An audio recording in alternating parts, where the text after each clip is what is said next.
A Casa Espírita Estudantes do Evangelho apresenta Seminário sobre o livro Paulo e Estevão, obra ditada pelo Espírito Emmanuel, através da psicografia de Francisco Cândido Xavier, uma coprodução do GEAF. Então vamos lá para a nossa leitura inicial do livro Palavras de Vida Eterna. Vamos abrir aqui ao acaso. Vamos ver o que Emmanuel tem a nos dizer. É a mensagem número 137, intitulada Crença. Crês que há um só Deus e fazes bem, mas os demônios também o creem e estremecem. Tiago, capítulo 2, versículo 19. Alguns momentos de reflexão no Evangelho sacodem-nos o raciocínio para que venhamos a despertar no reconhecimento de nossas responsabilidades em matéria de crença. Asseveramos a cada passo a convicção iniludível quanto à existência de Deus. Habitualmente enquadramos a vida mental a determinado tipo de interpretação religiosa, a fim de reverenciá-lo através do modo que supomos mais digno. Construímos santuários para honrar-lhe a munificência, pretendemos enobrecê-lo em obras de arte, sabemos admirar-lhe a sabedoria, seja na grandeza do firmamento ou na simplicidade do chão.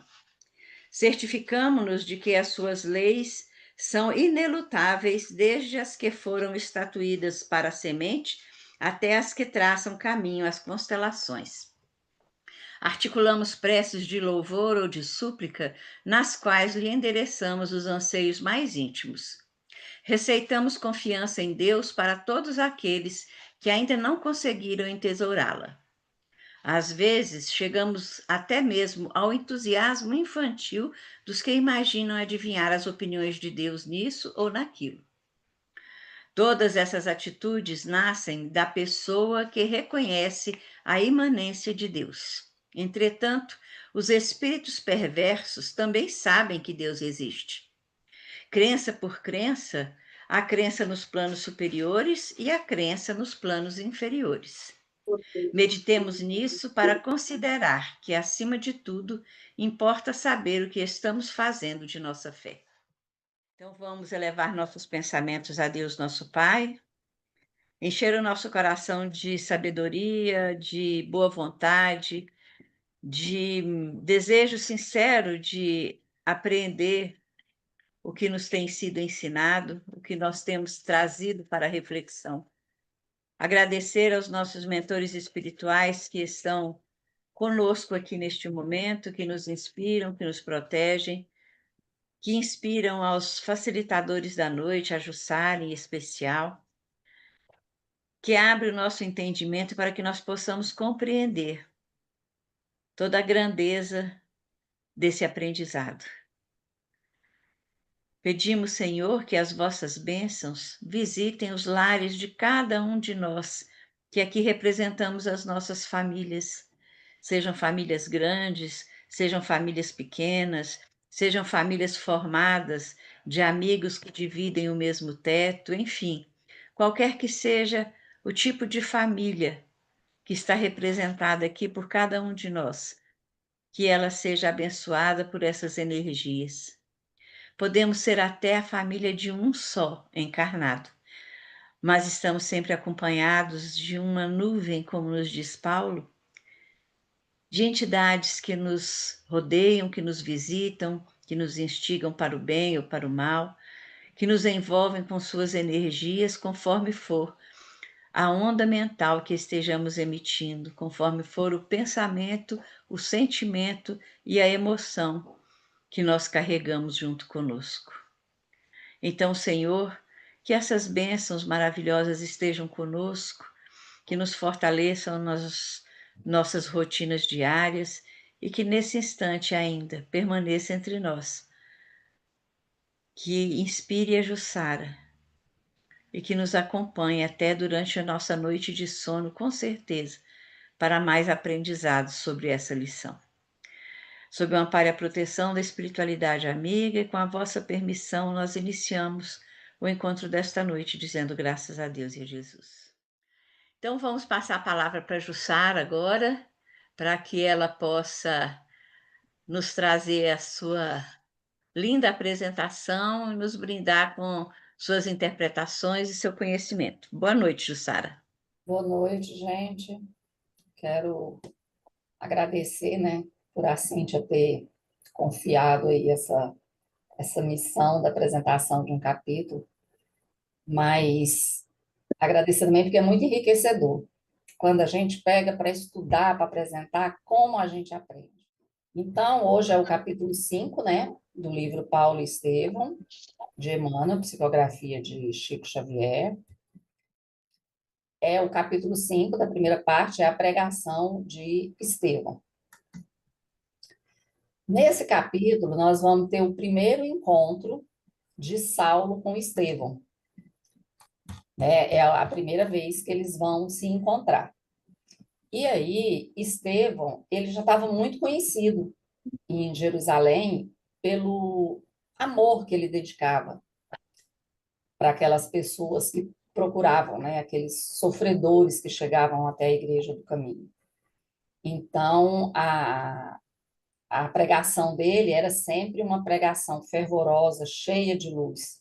Ele não só pregava o evangelho, Estevão, né, mas ele vivia o evangelho. E Saulo, nós já vimos no capítulo anterior, ele, sabendo que as pregações de Estevão estavam arrebanhando não só aquelas pessoas sofridas, os pobres, né, mas também muitos estudiosos, que o trabalho de... Ele viu também que o trabalho da Casa do Caminho, da Igreja do Caminho, que era extraordinário.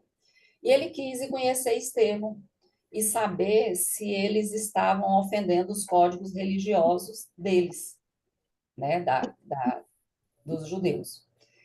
E aí ele já tinha conversado com Sadoc, que Estevão já tinha curado o tio de Sadoc, e ele falou, então nós vamos lá para conhecer esses homens, eu quero ir lá para conhecer os homens do caminho. E aí, quando ele chegou lá, ele viu que era um lugar muito simples, as pessoas que estavam lá eram pessoas muito simples, né? Era só um pavilhão, não tinha conforto nenhum, não tinha imagens. E quem tinha lá eram doentes, crianças, leprosos, no livro está com esse nome, porque na época usava era o nome, né? Hoje é o mal de Hansen, né? Hanseníase. Então, eram pessoas bem sofridas que estavam lá. Mas ele viu também pessoas que acompanhavam a sua interpretação dos textos de Moisés lá na sinagoga. E aí ele até pensou, ele falou, se eu tiver algum problema aqui com os homens, com o pessoal do caminho, eu tenho esses que me ouvem lá na sinagoga, que eles podem me apoiar caso a gente precise, né, se eu precisar de ajuda deles. E aí Estevão entra nesse pavilhão, todas aquelas pessoas o admiravam, né, e estavam sorrindo para ele, e ele começou. Ele fez ali Saulo já viu, né, de como ele foi bem recebido por aquelas pessoas. E aí ele fez uma oração e depois ele abriu um livro de rolo para poder ler essa passagem de Mateus, capítulo 10, versículos 6 e 7, né? Mas ide antes as ovelhas perdidas da casa de Israel, e indo, pregai, dizendo, é chegado o reino dos céus. Então, ele leu essa passagem de Mateus. Jesus fala para ir primeiro à casa de Israel, porque os judeus eles estavam mais preparados para receber a sua palavra e eles já acreditavam no Deus único, eles já esperavam o Messias, então eles estavam preparados pela lei de Moisés e dos profetas a receber a sua palavra. E os pagãos, eles ainda não tinham esse preparo, né? Faltava uma base, tudo estava por fazer. E os apóstolos, eles não tinham esclarecimento suficiente para uma tarefa dessa, de começar do zero, né, a mostrar os ensinamentos do Cristo. Então, ir primeiro às ovelhas desgarradas de Israel para semear num terreno já cultivado, pois a conversão dos gentios viria a seu tempo. A gente sabe que tudo tem o seu momento, né? Cada um no seu tempo. E nós temos no livro, a Maria de Magdala, ela é um exemplo desse de uma ovelha desgarrada, né? Ela, no livro de Humberto de Campos, o Boa Nova, tem um capítulo sobre Maria de Magdala, que ela vai até Jesus, né? Ela era essa ovelha perdida, mas ela tinha uma vida entregue a prazeres, mas seu espírito tinha fome de amor. Então, apesar de ser, assim, viver, né, com vamos dizer, no mundo, né, com as coisas materiais, só usufruindo disso, mas ela tinha essa fome de amor, né? E aí ela fala para Jesus que ela ouviu Jesus pregando o evangelho e que quando teve a oportunidade de estar com ele, ela falou: Senhor, ouvi o vosso amoroso convite ao evangelho, desejava ser das vossas ovelhas. Mas será que Deus me aceitaria? Olha só, e aí o Jesus responde para ela, né? Ele viu a profundeza do pensamento, do sentimento dela, viu de como aquilo era sincero, que realmente ela queria segui-lo. E aí ele fala para ela: Maria, levanta os olhos para o céu e regozija-te no caminho, porque escutaste a boa nova do reino e Deus te abençoa as alegrias. Acaso poderias pensar que alguém no mundo estivesse condenado ao pecado eterno? A gente sabe que Deus não condena ninguém, né? Onde então o amor de nosso Pai? Nunca viste a primavera dar flores sobre a casa em ruínas? As ruínas são as criaturas humanas, porém as flores são as esperanças em Deus. Sobre todas as falências e desventuras próprias do homem, as bênçãos paternais de Deus descem e chamam. Sentes hoje esse novo sol a iluminar-te o destino. Caminhe agora sob a luz, porque o amor cobre a multidão de pecados. Então, ela tinha esse amor e Jesus não ia deixá-la desamparada, né? Não era pelo tipo de vida que ela levava, porque ele amparava a todos. E aí, Estevão, na sua pregação, ele procurou mostrar os ensinamentos de Jesus, né?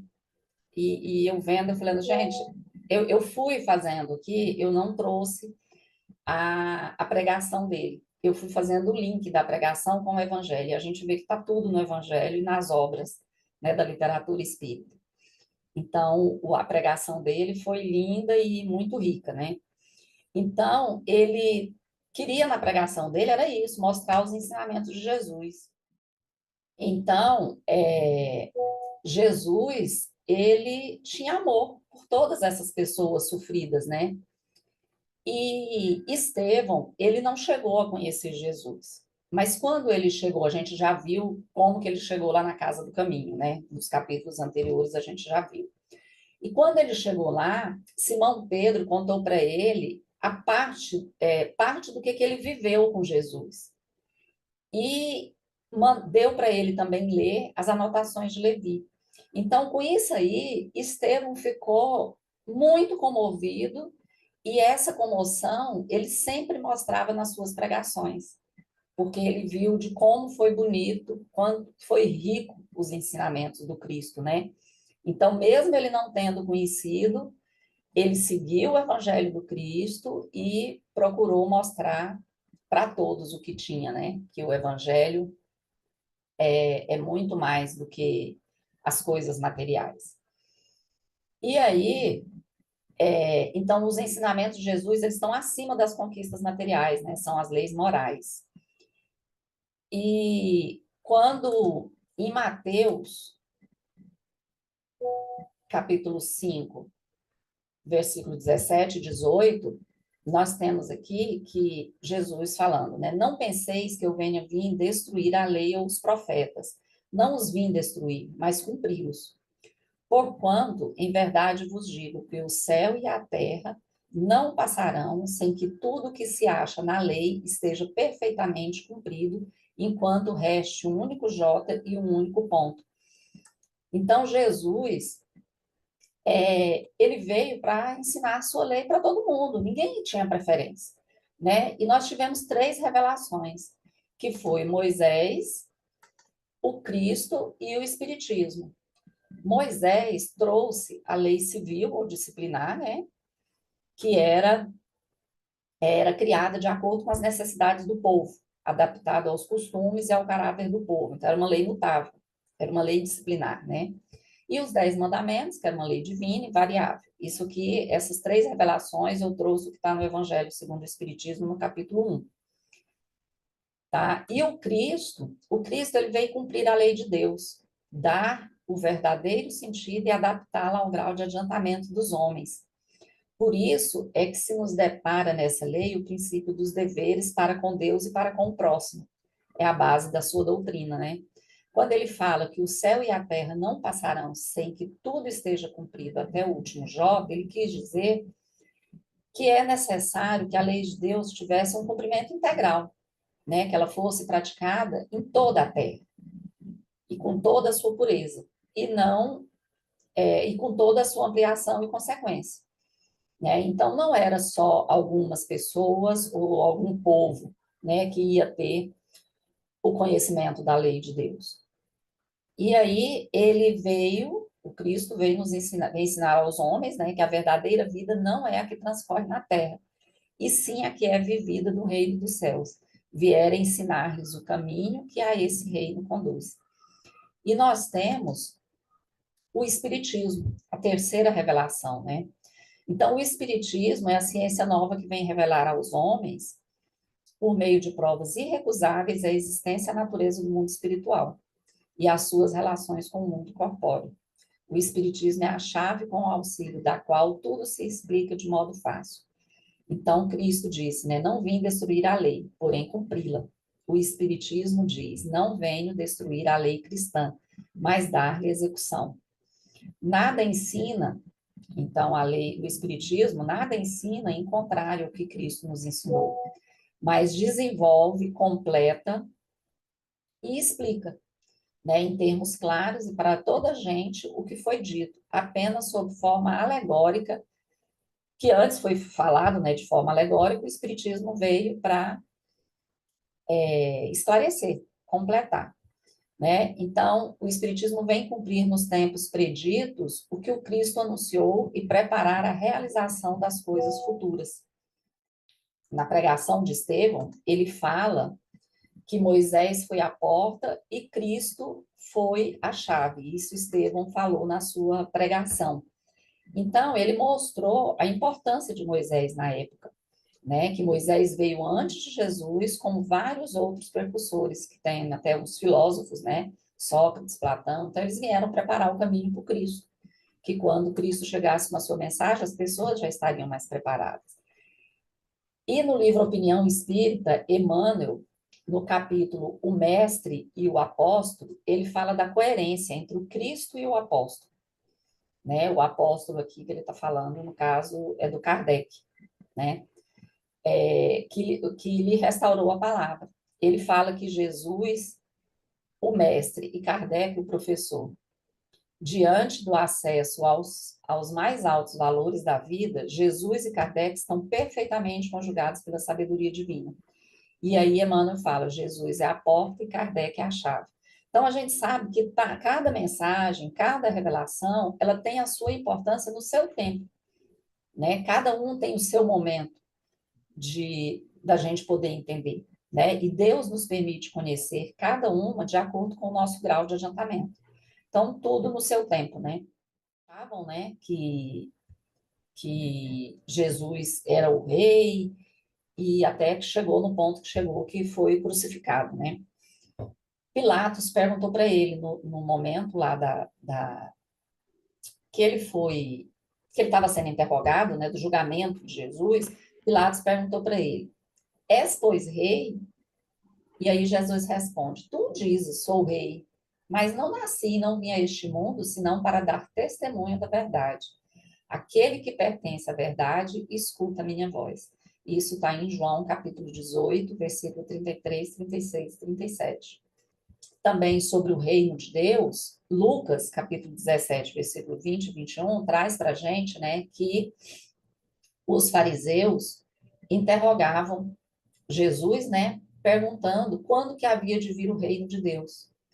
E Jesus respondeu: o reino de Deus não vem com aparência exterior, nem dirão, ei-lo aqui ou ei-lo ali. Então não está nem em lugar nenhum aqui na terra, né? Porque eis que o reino de Deus está dentro de vós.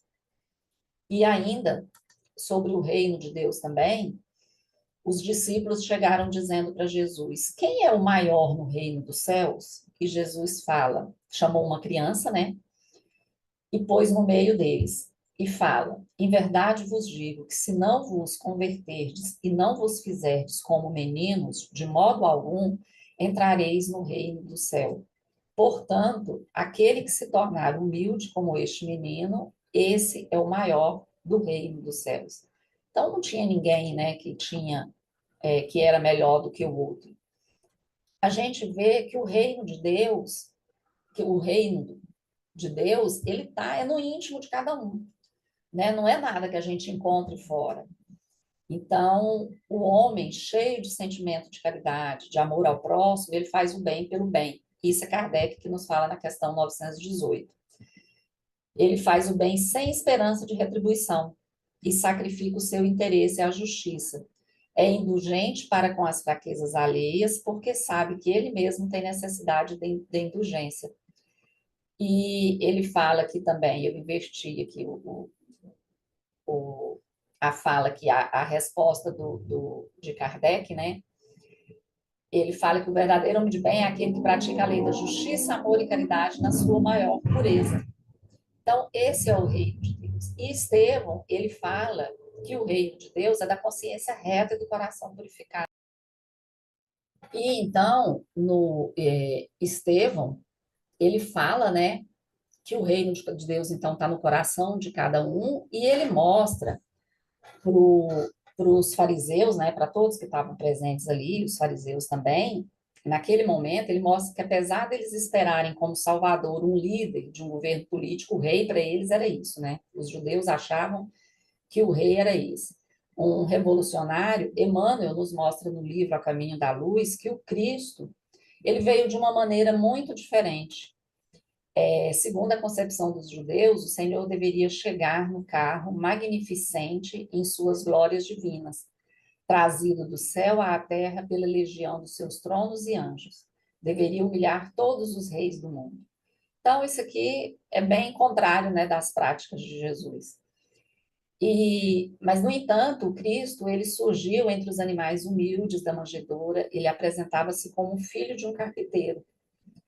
E, no cumprimento de sua gloriosa missão de amor e humildade, ele protegia todas as pessoas, prostituta, ele confundia-se com os pobres, com os humilhados. Ele não fazia, né, distinção de ninguém. Ele andava com todo mundo. E o judaísmo era saturado de orgulho.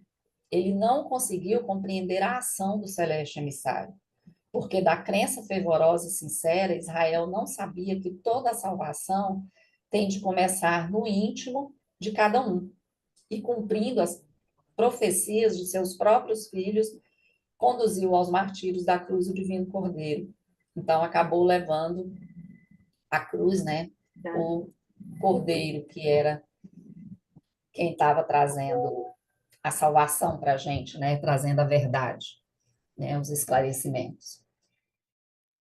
E ainda de como veio Jesus, né? De como era Jesus, Caibá Schutel, no Parábolas e Ensinos de Jesus, ele nos traz que o principal escopo de Jesus, durante toda a sua existência na Terra, foi demonstrar aos homens a imortalidade da alma, a vida eterna, a bondade, a misericórdia, a solicitude desse Deus, que ele anunciava para com todas as suas criaturas. Então, o Deus de Jesus,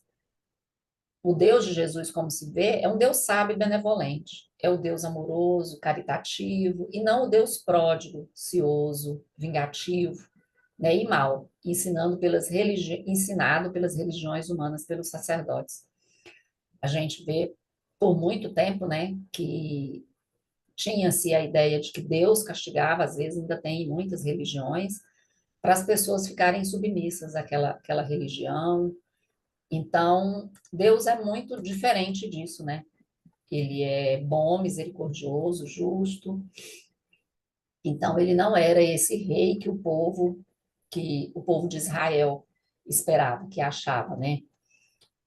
E na época que Jesus viveu, nós não tínhamos, né, o esclarecimento, o entendimento para compreender todos os seus ensinamentos. Eu estou colocando nós aqui porque eu acredito que a gente tenha vivido nessa época, né? E então, mas e hoje? Naquela época a gente não tinha, né? E todos que viveram naquela época, muitos não conseguiram entender a palavra de Jesus, o que Jesus estava ensinando, porque a gente ainda não tinha ensinamento para isso, né? Não tinha ainda o esclarecimento suficiente. Mas e hoje? Será que hoje que nós já temos, né, a luz do Espiritismo, que nós conhecemos o Evangelho de Jesus, será que nós estamos seguindo os seus ensinamentos? Será que nós estamos fazendo dele nosso guia e mestre? Né? Então, é uma coisa aí para a gente refletir. Né? E o que eu falei, ministro, que quando a gente vai estudar para fazer um capítulo desse, pelo menos, a gente vê que está muito longe, né? Mas a gente precisa, não pode desanimar. Não vai ser nessa reencarnação que a gente vai seguir, talvez, né, nas próximas, mas a gente precisa ir subindo um degrauzinho de cada vez, né? Fazendo a nossa parte, porque a gente tem que fazer a nossa parte. E aí, esse Jesus, como nosso mestre e guia, Kardec, ele fala, né, que Jesus é para o homem o modelo da perfeição moral, isso no Livro dos Espíritos, que a humanidade pode pretender sobre a Terra. Então, o modelo é Jesus, né? Deus nos oferece como o mais perfeito modelo e a doutrina espírita, né? Ela, ela ensina a expressão da lei, né? E porque Jesus, ele estava animado do Espírito Divino. Então, ele foi o ser mais puro que apareceu sobre a Terra. Então, por isso que para a gente seguir, não vai ser assim da noite para o dia, né? Mas a gente precisa tentar. Então, nós temos que fazer essa reflexão, né? De ir melhorando cada dia um pouquinho, cada encarnação um pouquinho, né? Que não é fácil. E nós temos esse modelo de perfeição, nós temos o conhecimento da imortalidade da alma, da reencarnação, da lei de causa e efeito.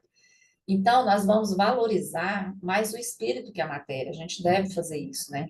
Valorizar mais o espírito, que a gente vê que tudo que a gente aprende vai ficar gravado no espírito, tanto as coisas boas como as ruins. Então, a gente precisa valorizar mais o espírito do que a matéria. A matéria vai ficar para trás e pronto, né?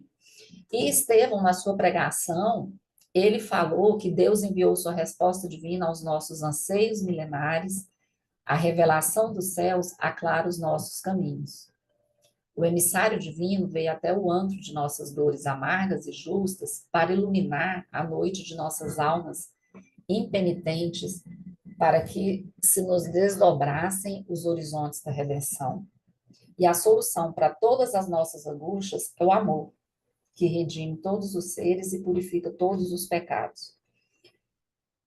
E por tudo, ele ainda fala, né, na sua pregação, Estevão, por tudo que ele fez e deixou de fazer em sua gloriosa passagem pela terra, ele é o Filho de Deus iluminando o caminho. Então, Jesus é esse exemplo que nós temos e é quem trouxe, quem tem essa luz para nós, né? E as palavras de Estevão, elas tocavam profundamente as pessoas que estavam ali, né? As suas palavras, elas eram inspiradas no mais puro sentimento. Os sofredores que ali estavam, aquelas pessoas doentes, né, maltrapilhas, eles ficavam esperançosos e de bom ânimo. Aquilo ali para ele, aquela fala de Estevão, trazia ânimo para eles, né, esperança. Mas e os fariseus, inclusive Saulo, eles ficaram admirados, né, com a fala, eles ficaram surpresos, eles viram a diferença entre a lei de Moisés e o evangelho de Jesus, porque a lei é humana e o evangelho é divino. E eles perceberam isso, né? Então, eles ficaram surpresos com o que Estevão estava pregando ali. E o Evangelho de Jesus, Emmanuel, no Consolador, fala que o Evangelho de Jesus é a dádiva suprema do céu para a redenção do homem espiritual, em marcha para o amor e sabedoria universais. O Evangelho é o roteiro para a ascensão de todos os espíritos em luta, o aprendizado na Terra para os planos superiores do ilimitado.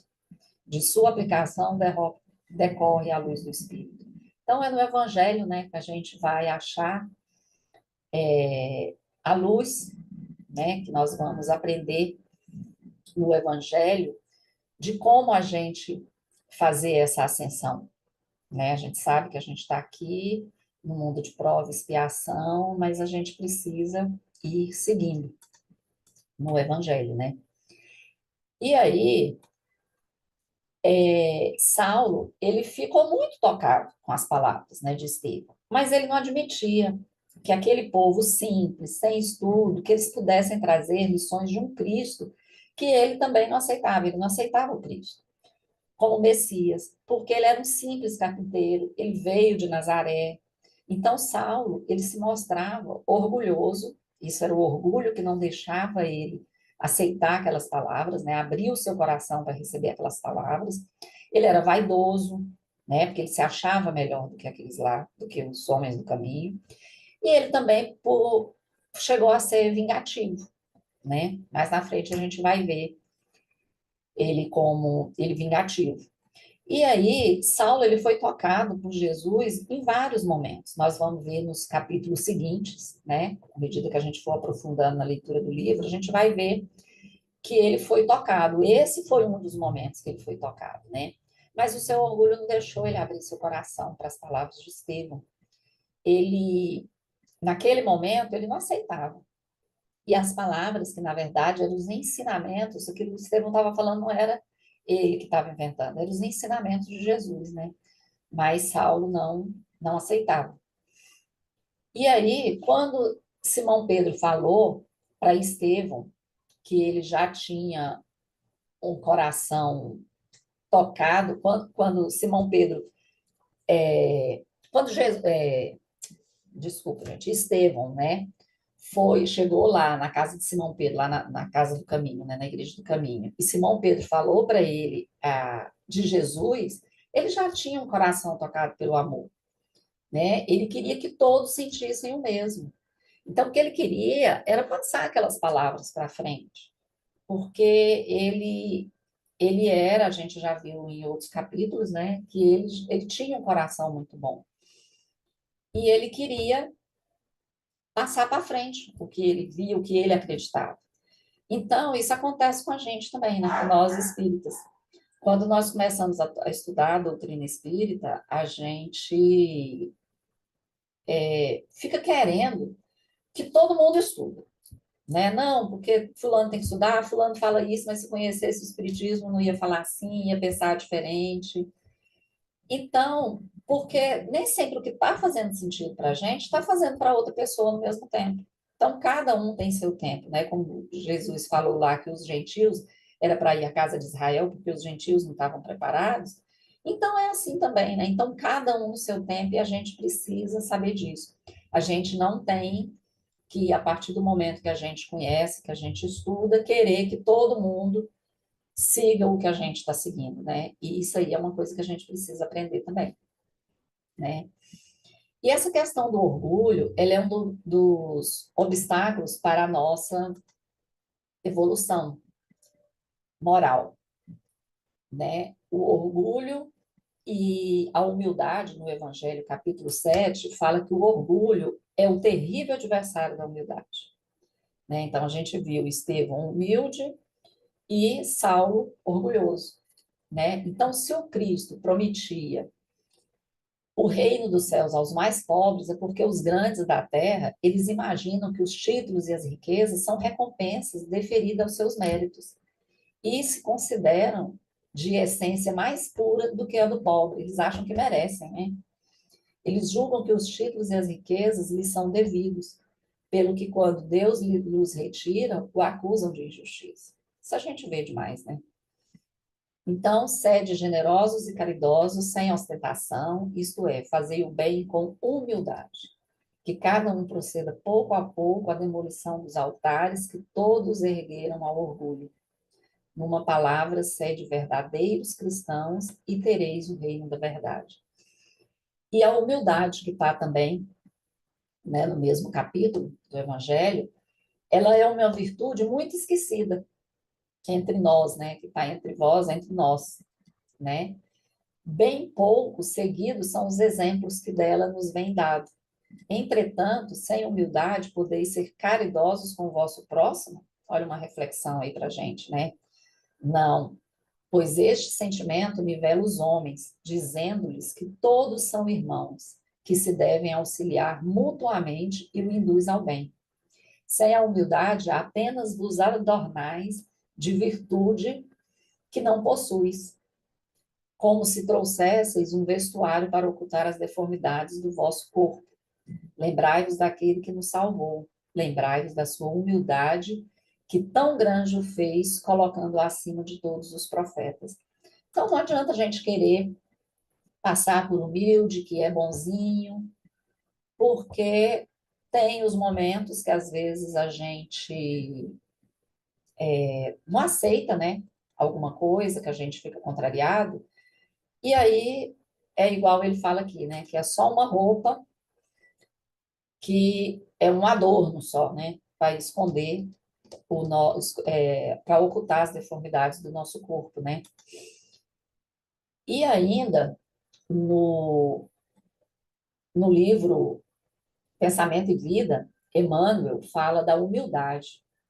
Quem retrata em si os louros dessa virtude, né, da humildade, quase desconhecida, aceita sem constrangimento a obrigação de trabalhar e servir, a benefício de todos, assimilando deste modo a bênção do equilíbrio e substancializando a manifestação das leis divinas, que jamais alardeiam as próprias dádivas. Então, cultivar a humildade é avançar para a frente sem prender-se, é projetar o melhor de si mesmo sobre os caminhos do mundo, é olvidar todo o mal e recomeçar alegremente a tarefa do amor cada dia. Então, o egoísmo, né, por sua vez, ele se origina do orgulho, a exaltação da personalidade leva o homem a considerar-se acima dos outros, julgando-se com direitos superiores, melindra-se com o que quer que, a seu ver, constitua ofensa a seus direitos. A importância que, por orgulho, atribui a essa pessoa, naturalmente o torna egoísta. Então, isso aqui a gente vê o comportamento de Saulo, né? Ele estava sendo desse jeito, ele estava se julgando superior aos homens do caminho, né? João, no capítulo 14, 27, ele fala que a paz vos deixo, a minha paz vos dou. Não vou-la dou como o mundo a dá. É Jesus, né, que falou isso. Por quê? Porque Emmanuel nos fala que é indispensável não confundir a paz do mundo com a paz do Cristo. Nos círculos da carne, muita gente acha que está em paz, eu estou uma vida tranquila, está tudo bem. Então, eu estou em paz, né? Os ociosos sistemáticos é a fuga ao trabalho, né? O ocioso, ele tanto na fuga do trabalho, acha que está tudo bem. Os arbitrários é a satisfação dos próprios caprichos. A dos vaidosos, a paz dos vaidosos é o aplauso da ignorância. Então, assim, a gente vê essas pessoas que têm, né, acha que assim eles têm a paz, que para eles a paz é a paz do mundo, é só a parte material. Então, tem muitos caluniadores, criminosos, que eles desfrutam a paz do mundo, e eles se sentem triunfantes, venturosos e dominadores no século. A ignorância endinheirada, a vaidade bem vestida e a preguiça inteligente sempre dirão que segue muito bem. Então, para eles está tudo muito bem, né? Estão tendo os bens materiais que para eles é importante. Mas não te esqueça, contudo, que a paz do mundo pode ser, muitas vezes, o sono enfermiço da alma. Busca, desse modo, aquela paz do Senhor, paz que excede o entendimento, por nascida e cultivada, portas adentro do espírito, no campo da consciência e no santuário do coração. Então, a gente precisa buscar essa paz, né, do Cristo. E a gente não precisa não ter momentos, por exemplo, usufruir de coisas materiais, né? Se você tem condição, você nasceu com uma certa condição financeira, pode usufruir. Eu até acho que isso é uma Deus nos dá para a gente ver como que a gente lida com essa situação, né? Se você tem bens materiais, você vai ser orgulhoso, você vai humilhar os humildes, né? As pessoas que trabalham para você, então você não está tendo paz e nem está usando bem o que Deus te emprestou, porque a gente sabe que tudo aqui é um empréstimo, né? Então, a gente pode usufruir, mas sabendo que isso não é tudo. E aí, Emmanuel, ele fala do equilíbrio.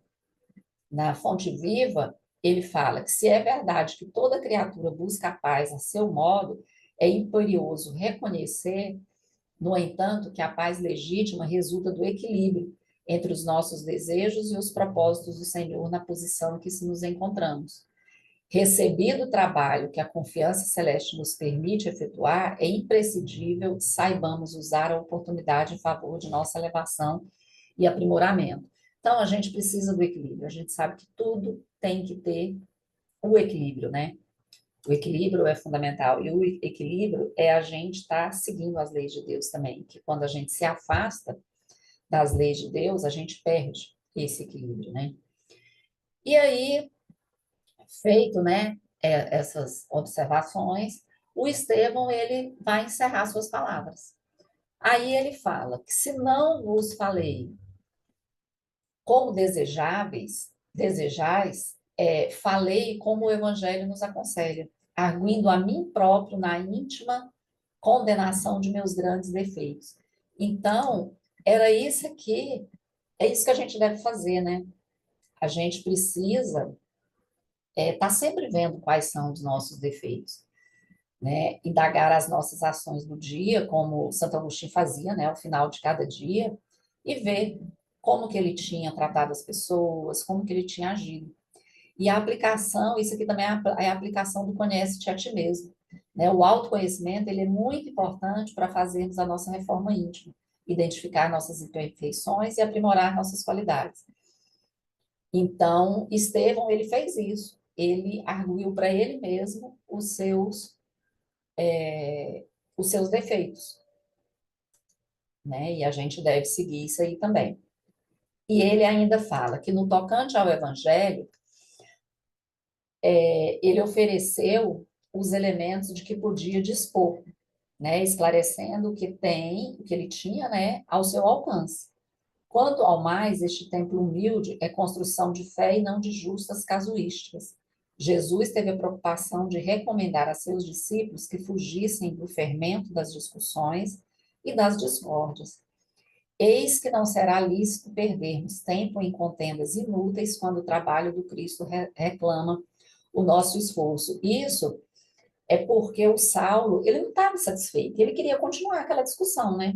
Mas aí, como Estevão não só lia o Evangelho, mas ele seguia o Evangelho, né? Ele falou, não, não é isso que Cristo está ensinando para a gente.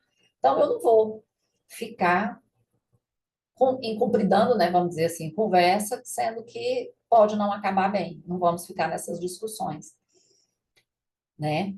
E aí, no livro Renúncia de Emmanuel, Emmanuel nos fala que o Evangelho, em sua expressão total, é um vasto caminho ascensional, cujo fim não poderemos atingir legitimamente sem conhecimento e aplicação de todos os detalhes. A mensagem do Cristo precisa ser conhecida, meditada, sentida e vivida. E era isso que Estevão estava fazendo ali, né?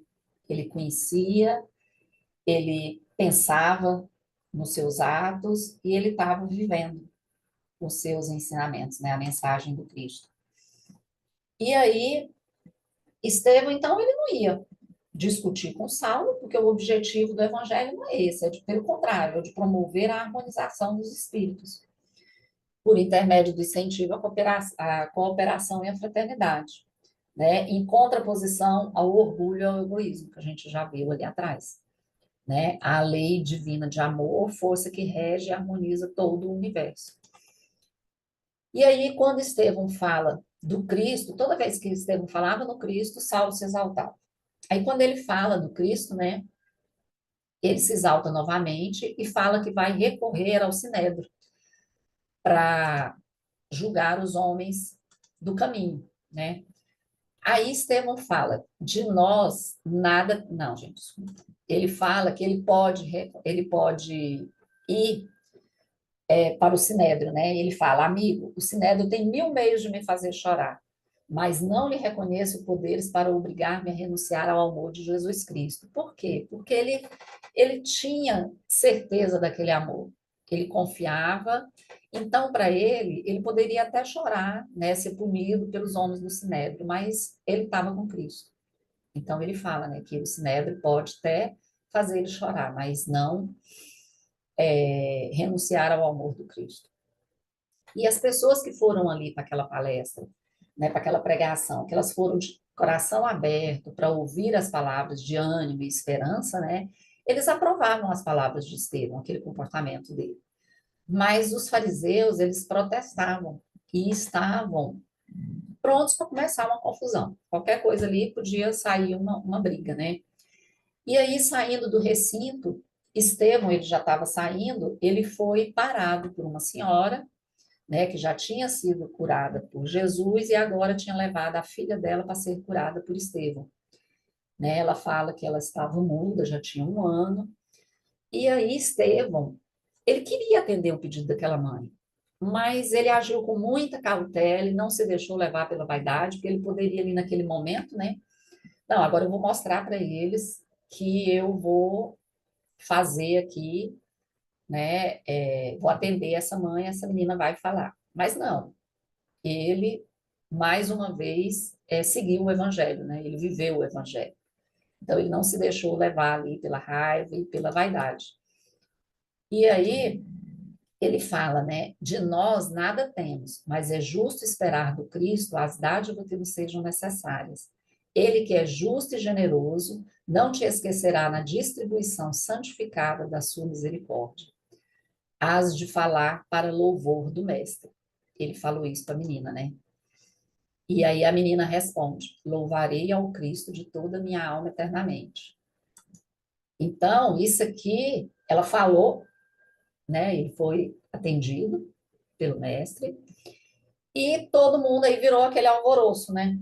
Todo mundo se assustou, todos ficaram espantados, Saulo também, né? Mas ele, naquele momento, e agora, se só de falar no Cristo, ele já estava causando muita irritação no Saulo, imagina ele fazendo, vamos dizer, milagre, né? Desse, né? Fazendo a menina voltar a falar, né? Aí, Saulo ficou muito irritado, né? Todo mundo ficou espantado, e ele viu que ali estava todo mundo exaltado, Saulo, né? Que se ele falasse alguma coisa, poderia começar uma briga.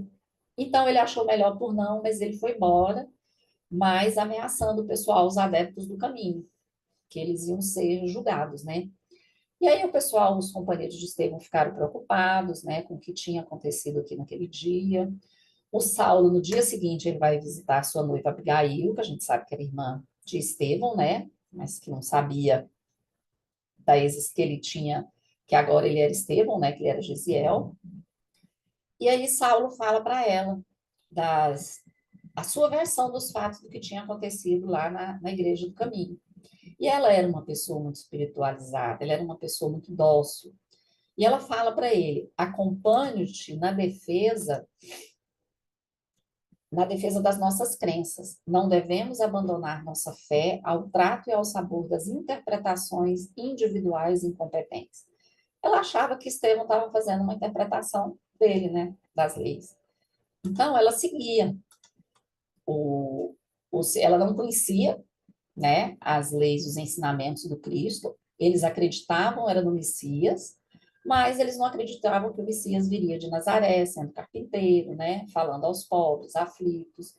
O que ela sabia ali, era o que Saulo falava para ela, né?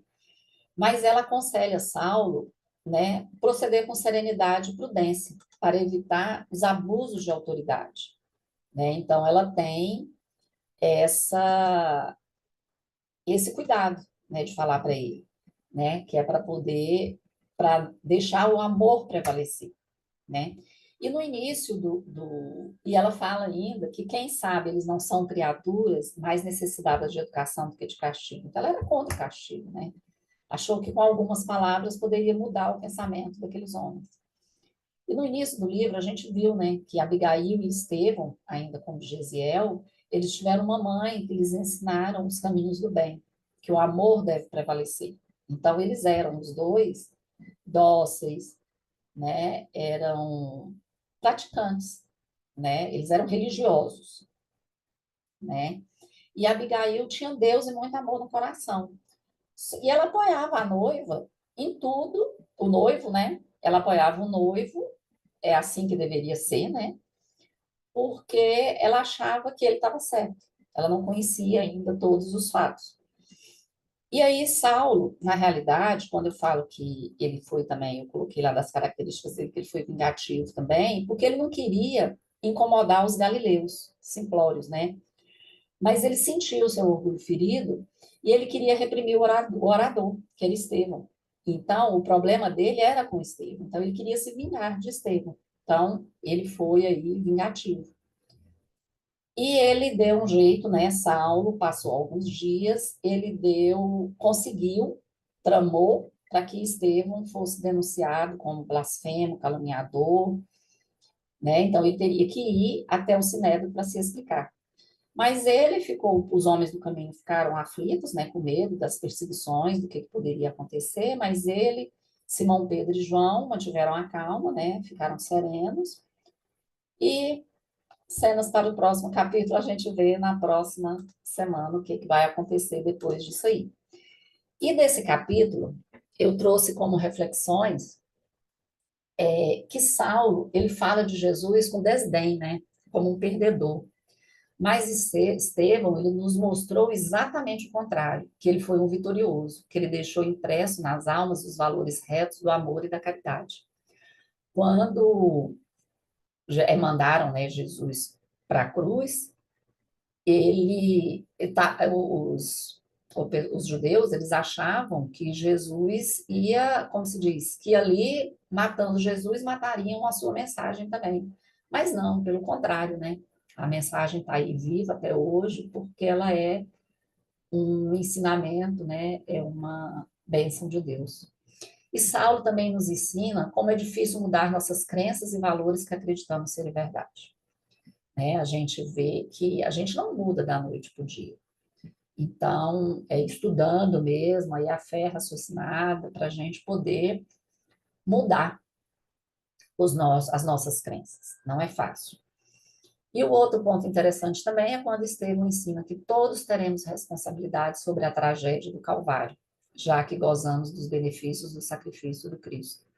Hoje estamos vivendo aqui já, a gente acha, né, que o mundo está muito violento, está tudo muito difícil, mas se a gente for ver, já está bem melhor. Temos muitas pessoas que seguem os ensinamentos do Cristo, e isso tudo a gente tem a nossa responsabilidade, né? A mensagem final, que é indispensável, é de Emmanuel, no livro Bênção de Paz.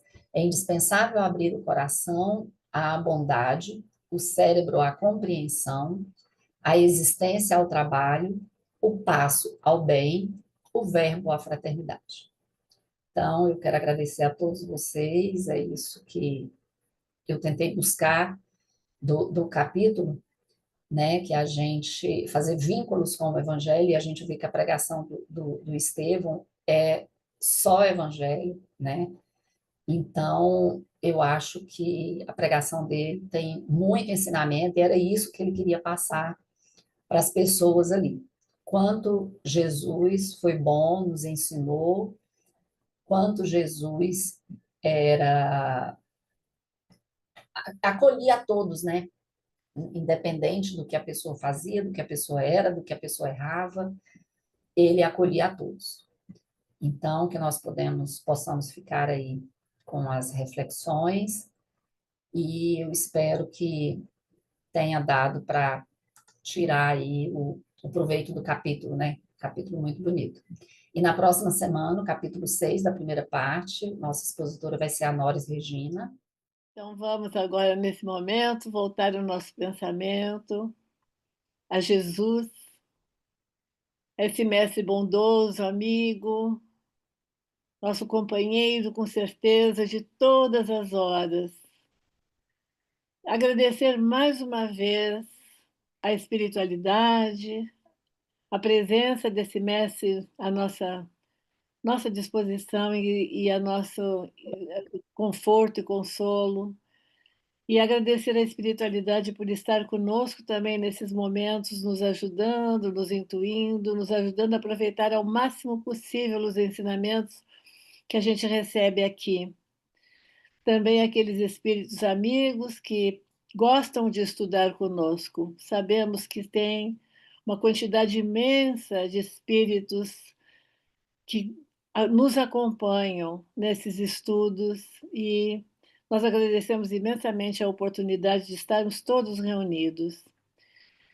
É realmente um conforto muito grande nós podermos falar sobre Jesus, lembrar Jesus e termos a consciência da necessidade cada vez maior nas nossas vidas da presença deste Evangelho de luz.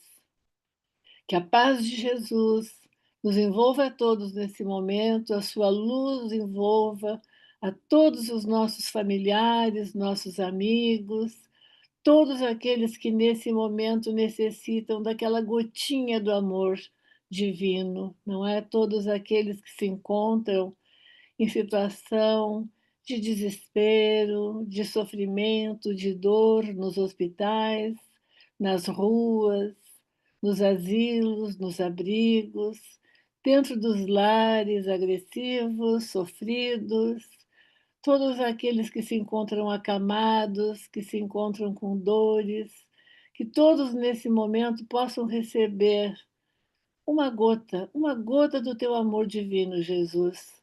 É suficiente para penetrar na nossa alma e nos trazer todo o conforto que necessitamos e toda a cura que almejamos. Que a tua paz permaneça conosco, nos acompanhando durante toda esta nova semana que se inicia até a próxima segunda-feira, quando, com certeza, com a bênção de Deus, estaremos todos reunidos aqui novamente para estudar a tua palavra. Que a tua paz esteja conosco hoje e sempre, e que assim seja.